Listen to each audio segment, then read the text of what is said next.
Buenas tardes, amados hermanos. Bienvenidos una vez más, como siempre, convocados con el poder del Espíritu de nuestro Dios, con el único propósito de ser instruidos por Él a través de su palabra y seguir este camino precioso que trazó con su sangre. Y ahora que hace poco vimos a esta persona, Simón, que le siguió con la cruz, ¿verdad? ¿Cómo nos identificamos con él? Pero bueno, de eso se trata cuando el Señor dijo un día, todo aquel que quiera venir en pos de mí, niéguese a sí mismo, cargue su cruz cada día y sígame, ¿no? Y pues eso es lo que nos toca hacer. Muy bien, chicos, pues tenemos un título esta semana y vamos a ver la porción de Lucas 23 del 44 al 56. Y el título me encanta, es "Y el velo se rasgó". ¿Cuántas veces no hemos hablado de esta situación? Y de otra más que va a ocurrir en esta sección que vamos a ver, que son impresionantes, ¿no? Pero pues no me voy a adelantar, vamos a continuar. Tenemos un objetivo entre las nubes y truenos. Y dice así, dice, acercarnos confiadamente a Jesús por medio del camino nuevo y vivo que Él nos abrió a través del velo. Y luego dice ahí Hebreos 4:16 y Hebreos 10:20. Vamos a leerlos para ver qué nos vienen dice. ahí? Creo que no. Vamos a ver. Yo los tengo. Sí, porque ya es un versículo memorizado. Ok, Hebreos 4:16 dice. Dice, acerquémonos pues confiadamente al trono de la gracia para alcanzar misericordia y hallar gracia para el oportuno socorro. Sí, eso fue uno de Sí, es acerquémonos pues confiadamente al trono de la gracia, ¿verdad? Para alcanzar gracia y hallar gracia para el oportuno socorro, correcto. Y el otro, Y el 10:20 10:20, dice, por el camino nuevo y vivo que Él nos abrió a través del velo, esto es, de su carne. wow, increíble. Hebreos vino a refrescarnos un montón de cosas, de que en el Antiguo Testamento se hacían por instrucción de Dios, obviamente, pero con un propósito, es decir, era la sombra de lo que iba a venir. Y cuando viene Cristo, verdaderamente Hebreos nos muestra que Cristo era el cumplimiento de la ley, es el cumplimiento de la ley.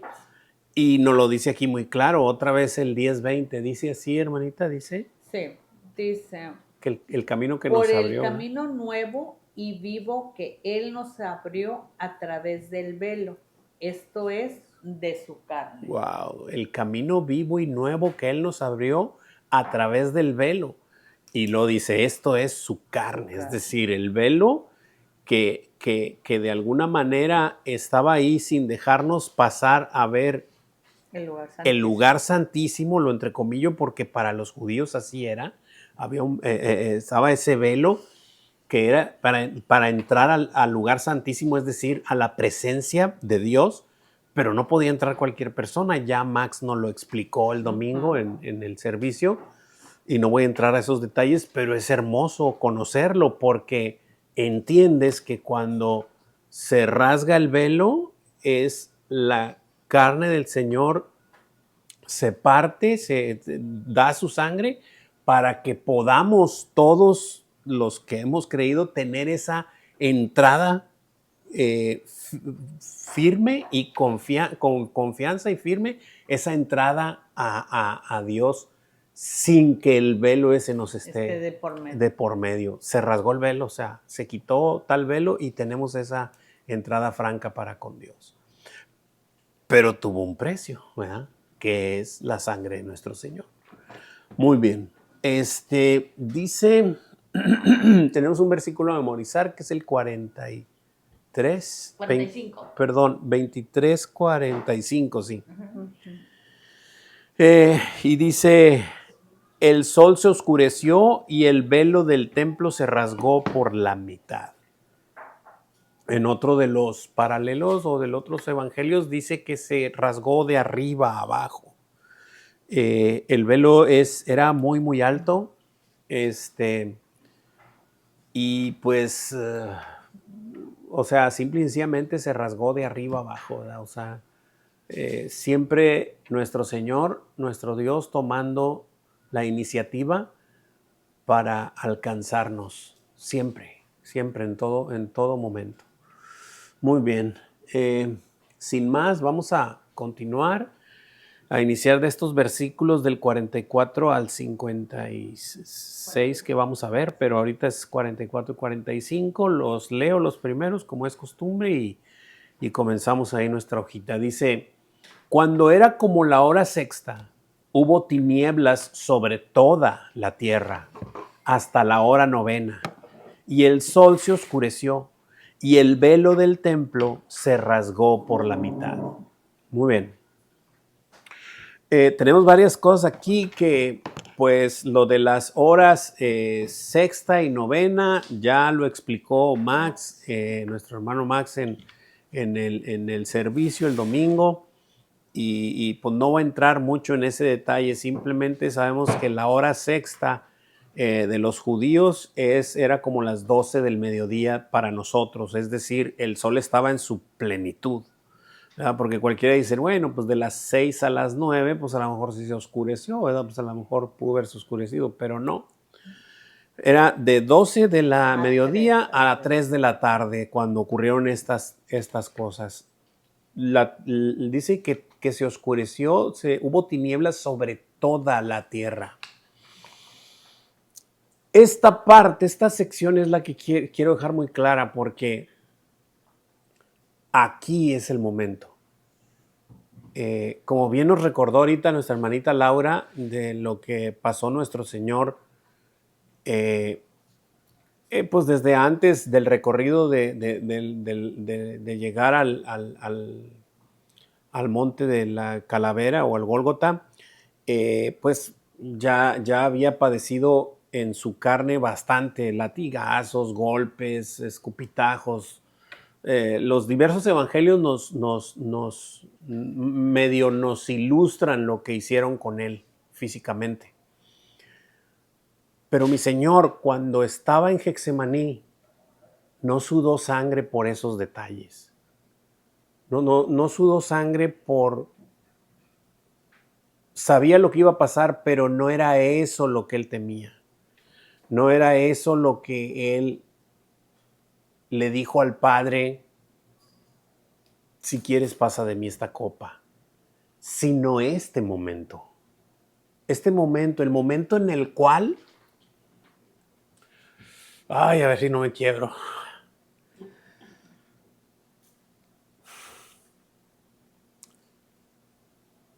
El momento en el cual tenía que ser hecho pecado. Tenía que ser despreciado por el Padre.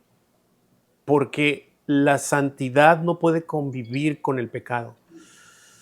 Y dice la Escritura que por nosotros lo hizo pecado, para que Él fuese justicia de Dios en nosotros. Es decir, que yo pueda ser visto como justo delante de un Dios santo, como si yo jamás hubiese mentido, como si yo jamás hubiese pensado ninguna mala cosa, ni hecho ninguna mala cosa. Así me va a ver el Señor un día que esté delante de Él. No gracias a mí, ni a mis virtudes, ni a mis detalles. Gracias a la maravillosa obra que gestó nuestro Señor Jesucristo en la cruz. Por eso es que el pago fue muy caro.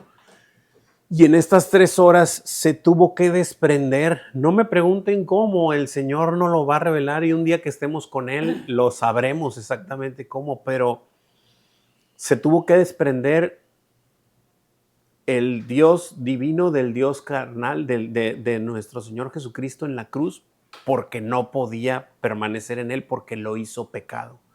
Y eso era lo que temía nuestro Señor Jesucristo. Ser apartado, destituido, como el hombre nace destituido de la gloria de Dios, siendo Él destituido del Padre. Por eso es que al final clama nuestro Señor, Padre, ¿por qué? ¿Por qué me has abandonado? Pero era necesario. Era completamente necesario.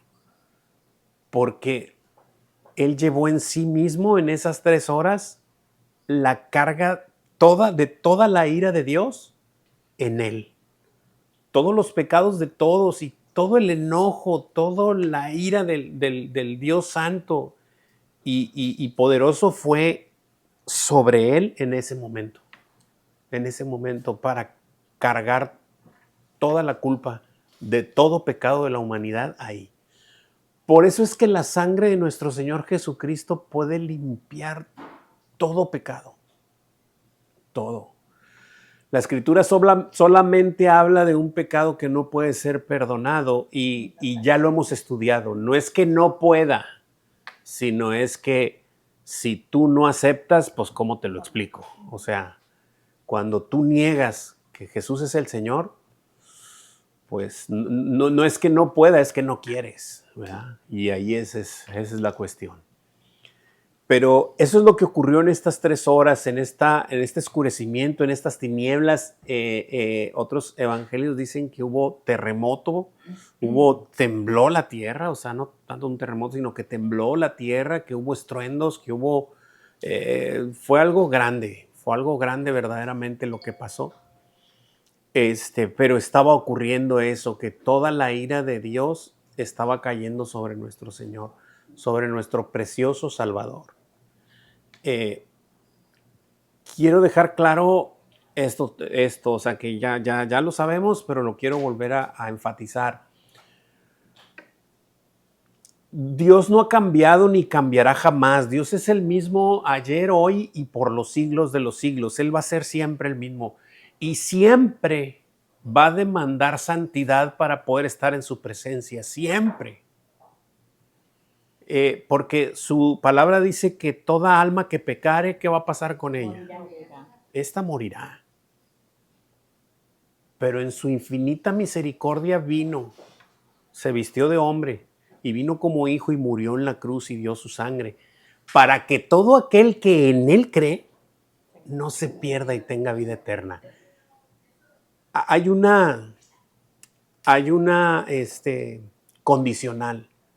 No para toda la humanidad, sí, ahorita lo dije, pero la sangre de Cristo es suficiente para perdonar a cualquiera y a cualquier pecado, es suficiente, pero es eficiente en todo aquel que cree, solamente.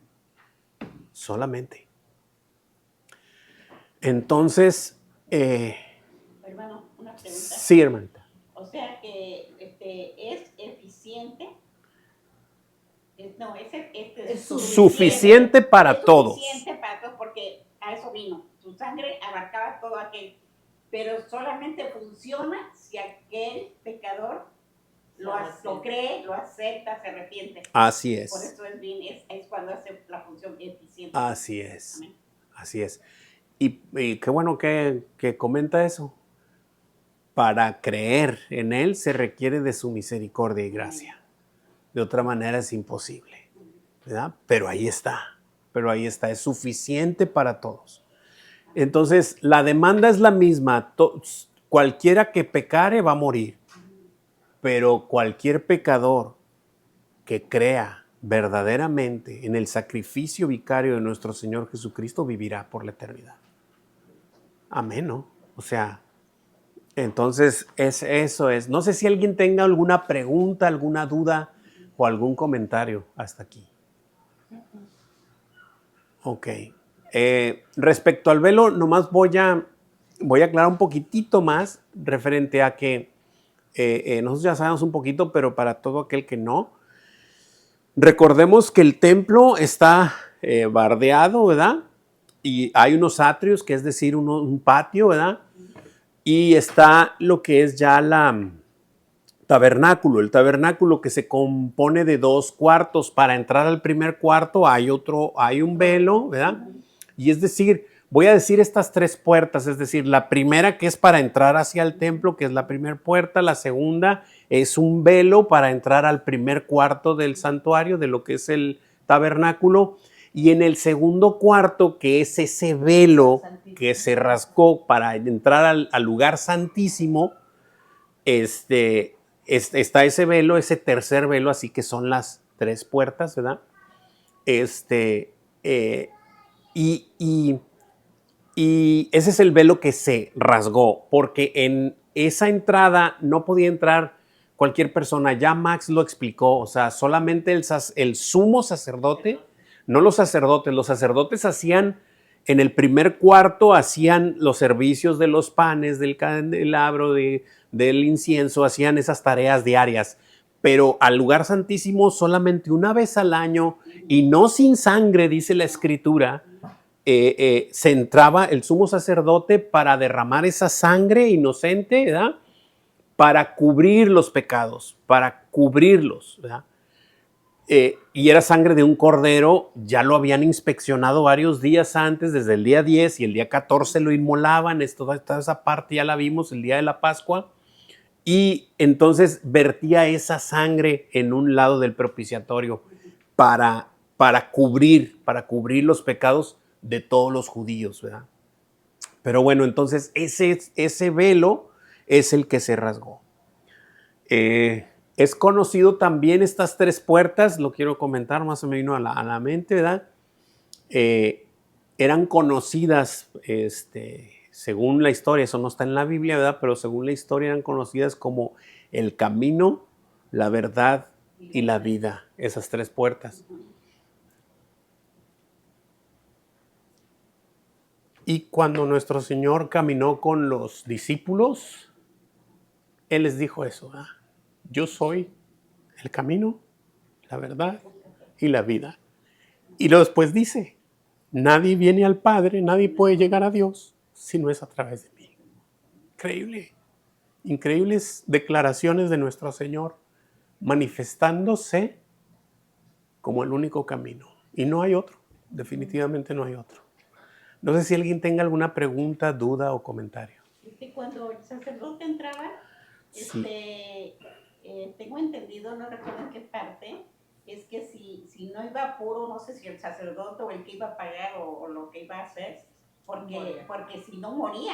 Sí. Si él moría, si no iba puro, iba a morir. Sí, claro. Y él iba amarrado de un pie, Sí. porque no podían entrar a verlo, a sacarlo. Entonces, si veían si veían que no salía, quiere decir que ya no funciona. Sí, no había sido es que su exactamente. Y sí, definitivamente sí. Así era, exactamente así era. Sí. Era importante. Dios dejó todas las reglas y los detalles establecidos para poder entrar a ese lugar, de qué manera y cómo, pero todo apuntaba a Cristo. Sí. Todo apuntaba a Cristo y apuntaba a tu lavamiento, no literal físico, sino tu confesión de pecados, ¿sí? Entonces, si tú no entrabas puro, verdaderamente limpio, o sea, ibas a provocar a ira al Señor. Y simplemente no es que Él te matara, es que no resistía su presencia. Ese es el punto. Oiga, hermano, y también, que también fue necesario cuando, ¿eso se oye? Sí.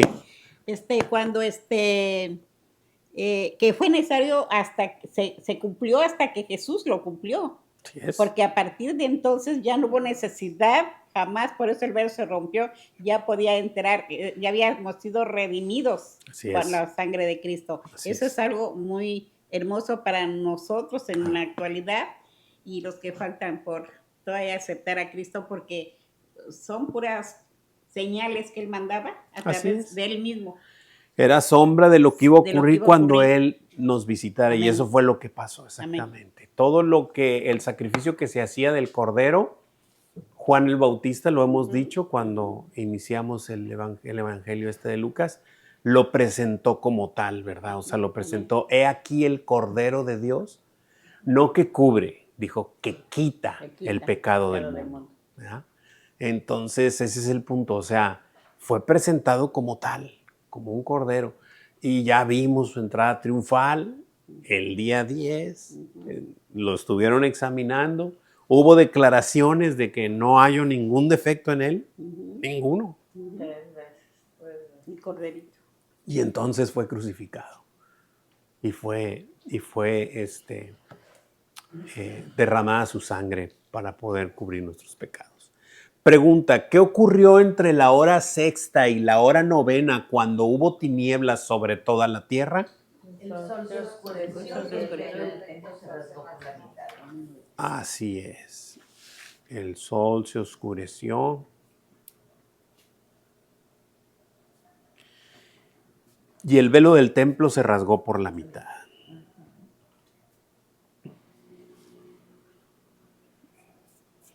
Muy bien. Siguiente, versículo 46. ¿Me ayudas, amor? Entonces Jesús, clamando a gran voz, dijo: Padre, en tus manos encomiendo mi espíritu. Y habiendo dicho esto, expiró. Amén. Entonces dice que Jesús a gran voz dijo, es decir, clamó: Padre, en tus manos encomiendo mi espíritu, y habiendo dicho esto, expiró. Lucas no da más detalles, ¿verdad? Salvo ya esto. Hubo varias frases que nuestro Señor dijo, están recolectadas por los otros evangelios, pero pues ahorita estamos viendo conforme a Lucas y esto fue lo que dijo. La preguntita es, ¿qué dijo Jesús clamando a gran voz? Padre, en tus manos encomiendo mi espíritu. Habiendo dicho Jesús esto, Expiró. Así es. Yo nomás creo que Max lo recalcó, que la manera en la que él ya estaba totalmente desgastado humanamente, ¿verdad?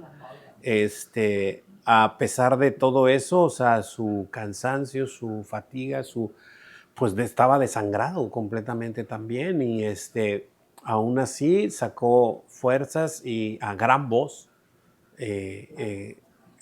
comentó esto, ¿verdad? Encomiendo mi espíritu en tus manos, Señor, ¿verdad? ¿Alguien tiene alguna pregunta, duda o comentario? Lo vi. Muy bien.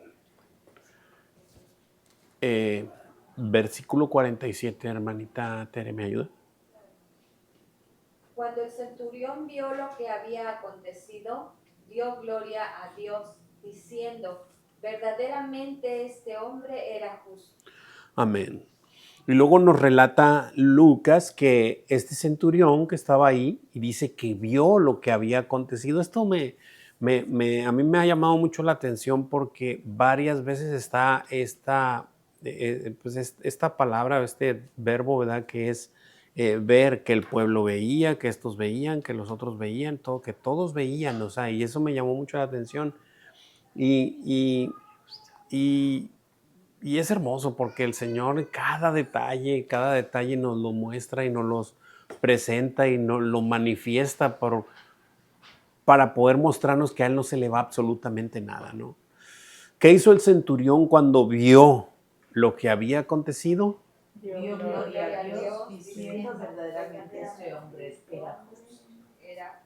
Así es, dio gloria a Dios diciendo verdaderamente este hombre era justo. Y vio.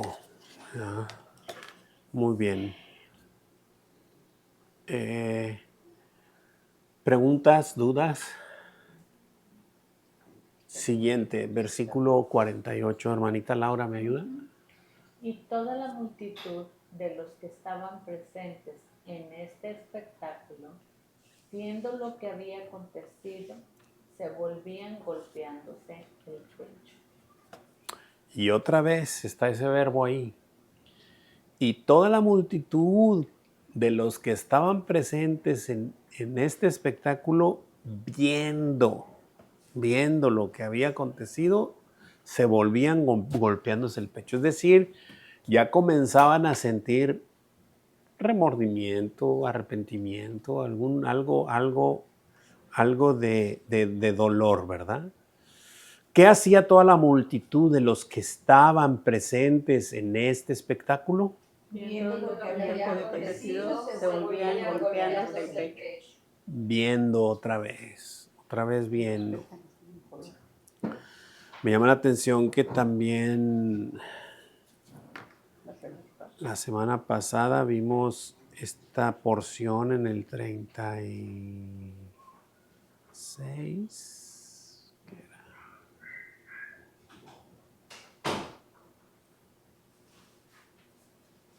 Ya no me acuerdo qué. 35, el pueblo estaba mirando.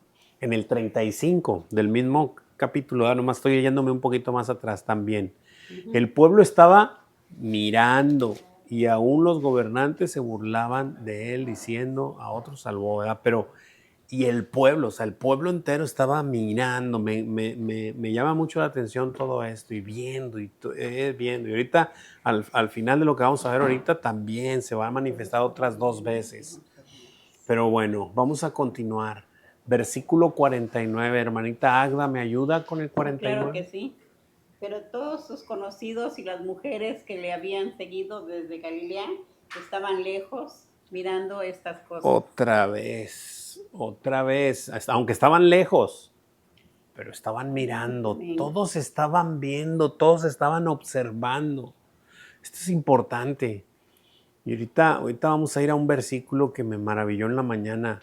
Estábamos en el devocional y ahorita vamos a ir a él. Entonces dice, ¿dónde estaban los conocidos de Jesús y las mujeres que le habían seguido desde Galilea? Estaban lejos mirando estas cosas. Amén. Lejos, pero mirando estas cosas. Todos estaban mirando, todos veían, todos mirando, todos estaban ahí. ¿Preguntas, dudas, comentarios?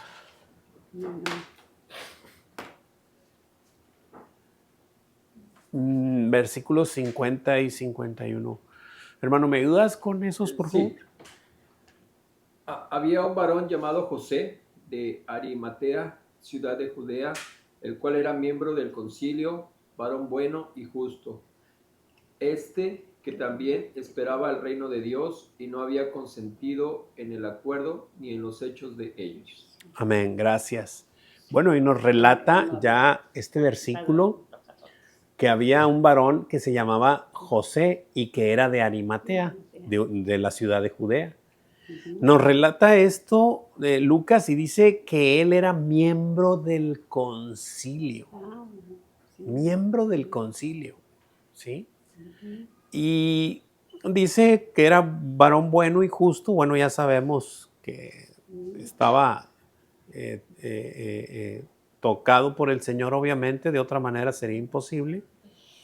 Dice que también esperaba el reino de Dios. O sea, él deseaba también, estaba por medio de la escritura que en ese tiempo existía, esperando a un Mesías, esperando a un Salvador, esperando el reino de Dios, ¿verdad? Y nos relata también que él no había consentido lo que estaban haciendo obviamente con Jesús, ¿verdad?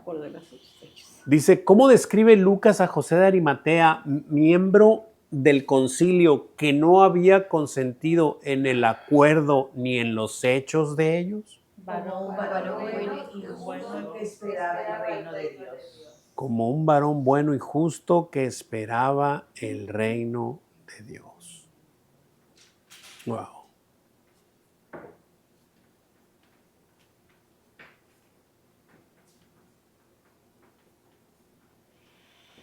¿Preguntas, dudas, comentarios?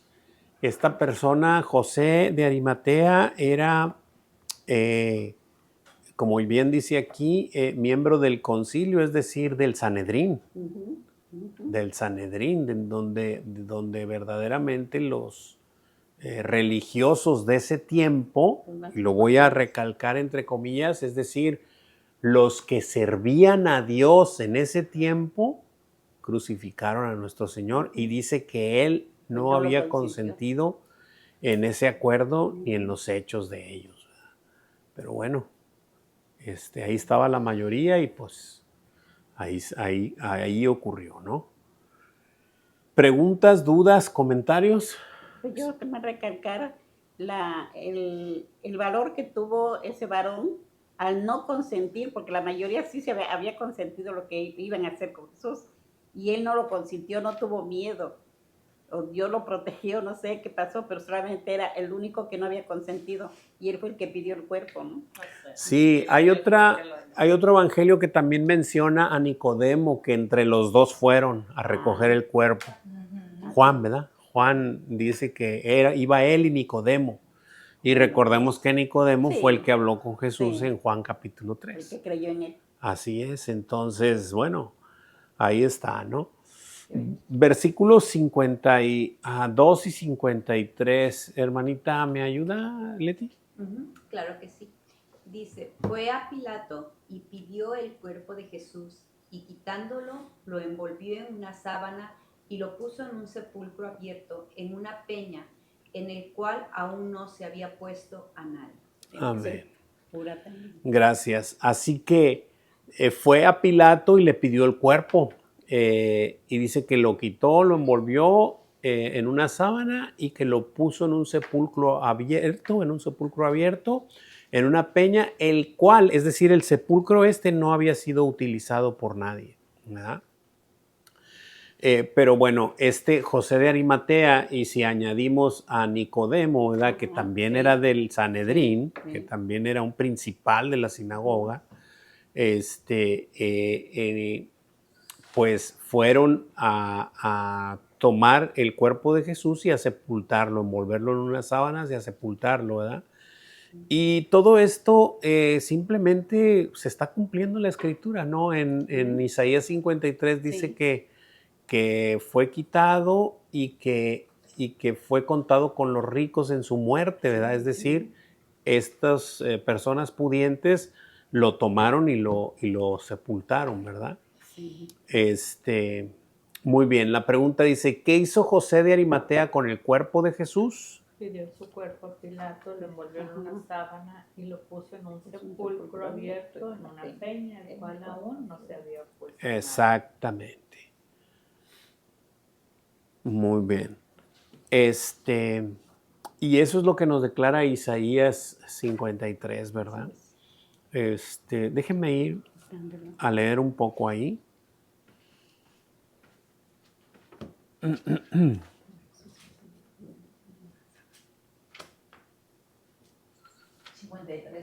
fue el que dijo Max? Sí. Dice 53:4, dice así, dice, ciertamente llevó él nuestras enfermedades y sufrió nuestros dolores y nosotros le tuvimos por azotado, por herido de Dios, por abatido. Mas él herido fue por nuestras rebeliones, molido por nuestros pecados. El castigo de nuestra paz fue sobre él y por su llaga fuimos nosotros curados. Todos nosotros nos descarriamos como ovejas. Cada uno se apartó por su camino, mas Jehová cargó en él el pecado de todos nosotros.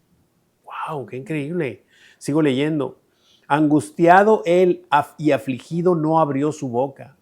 Como cordero fue llevado al matadero y como oveja delante de sus trasquiladores enmudeció y no abrió su boca.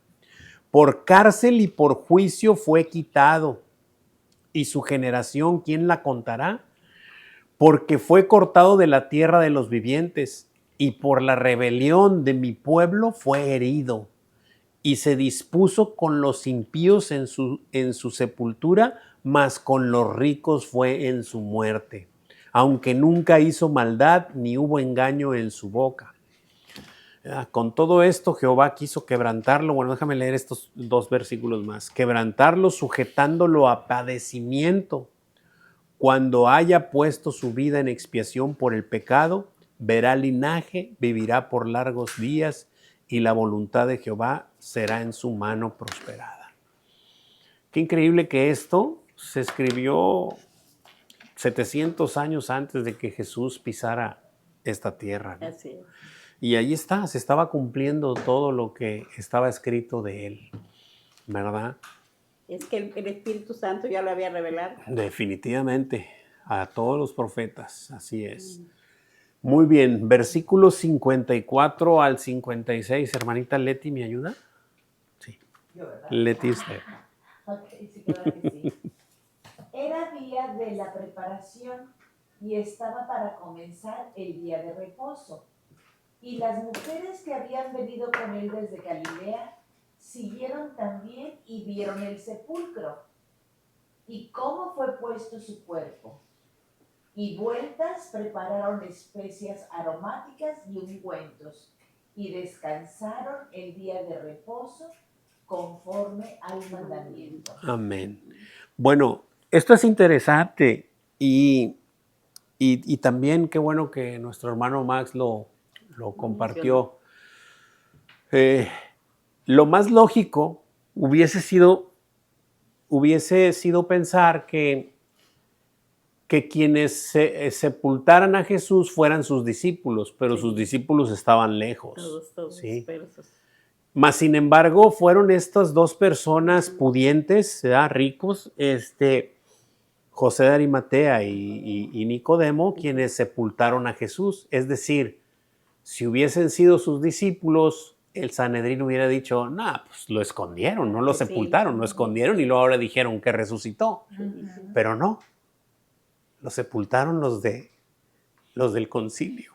Pero inclusive habían dejado, ellos habían dejado, bueno, no Nicodemo, sino que José, sino que los soldados dejaron. Los estaban jugando. Después pidieron, porque si no iban a decir lo que usted acaba de decir, pidieron, fueron sus discípulos que pidieron eso, que montaran una guardia. Pero digo, todo está controlado por el Señor. Entonces, los del mismo concilio lo sepultan. Las mujeres nos cuenta aquí la Escritura, nos comenta la Escritura que vieron cómo lo sepultaron y dónde. Y dice que fueron a preparar especies y todo, pero que descansaron el día de reposo, ¿verdad? Muy bien. Pregunta, dice, ¿qué hicieron las mujeres que habían venido con Jesús desde Galilea en aquel día de preparación previo al día de reposo? Siguieron y vieron el sepulcro y cómo fue puesto su cuerpo y vueltas prepararon especies aromáticas y ungüentos. Descansaron el día de reposo conforme al mandamiento. Así es. Increíble, todo está ahí manifestado. O sea, lo sepultaron los del Sanedrín, mas sin embargo ellas vieron dónde y cómo lo hicieron, ¿ok? Y ahí está, o sea, fueron y descansaron el día de reposo conforme al mandamiento, ¿verdad? Muy bien, hay una conclusión ahí abajo, pero antes quiero que me acompañen ahí más atrasito, es decir, a Lucas 2. Lucas 2. Sí.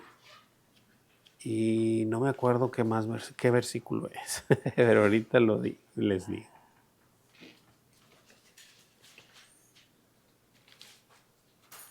Lucas 2:21.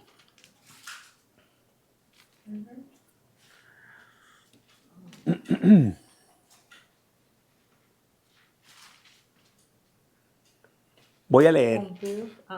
Dice así, cumplidos, bueno, voy a poner en contexto. Esta porción está cuando Jesús nace y a los 8 días lo llevan a presentarlo al templo, como es la costumbre, cuando Jesús nace. Y leo y dice así, Lucas 2, capítulo 2, versículo 21.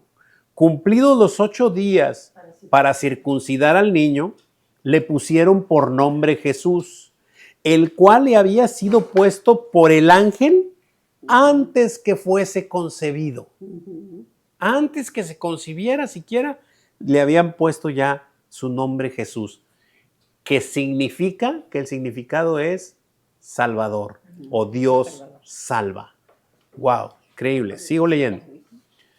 Y cuando se cumplieron los días de la purificación de ellos conforme a la ley de Moisés, le trajeron a Jerusalén para presentarle al Señor.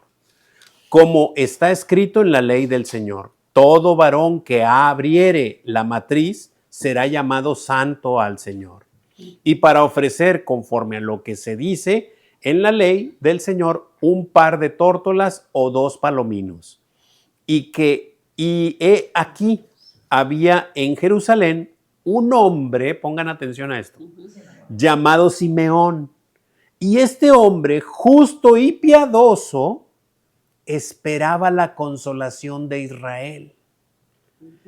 Y el Espíritu Santo, o sea, no es porque él era muy inteligente, sino porque el Espíritu Santo estaba sobre él y le había sido revelado por el Espíritu Santo que no vería la muerte antes que viese al ungido del Señor.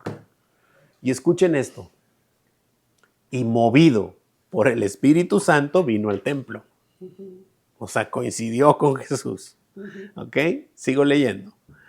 Y cuando los padres del niño Jesús lo trajeron al templo para hacer por él conforme al rito de la ley, él le tomó en sus brazos y bendijo a Dios diciendo, este Simeón cargó a Jesús en sus brazos y bendijo a Dios y le dijo esto, 2 puntos.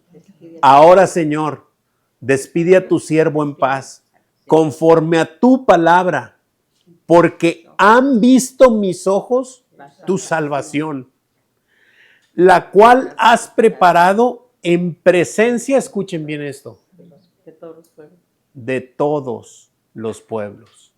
Por eso es que todos estaban viendo y vieron y miraban y veían y todo el pueblo veía. Y no, esto era en el momento, todo el pueblo veía, pero después de eso, ya sabemos que la palabra de Dios es expansiva y todo el mundo iba a ver esto. ¿En qué año vivimos? ¿Alguien me puede decir en qué año vivimos? 2024. Sí, así es, 2024, ¿verdad? ¿2024 qué? Después de Cristo. Sí. Y dice que la cual has preparado en presencia de todos los pueblos. Luz para revelación a los gentiles. Bendito sea tu nombre, Señor. Bendito seas. Y gloria de tu pueblo Israel. Amén. ¡Wow! Increíble. Increíble. Esta es la palabra de nuestro Señor. Este es el poder que tiene. Este es el control que tiene de todas las cosas. Ya lo hemos dicho muchas veces. Él está en control de todas las cosas. El siguiente respiro mío depende de Él. Y de ahí en adelante, pues todo. ¿Cómo te lo explico? Todo está bajo su mano.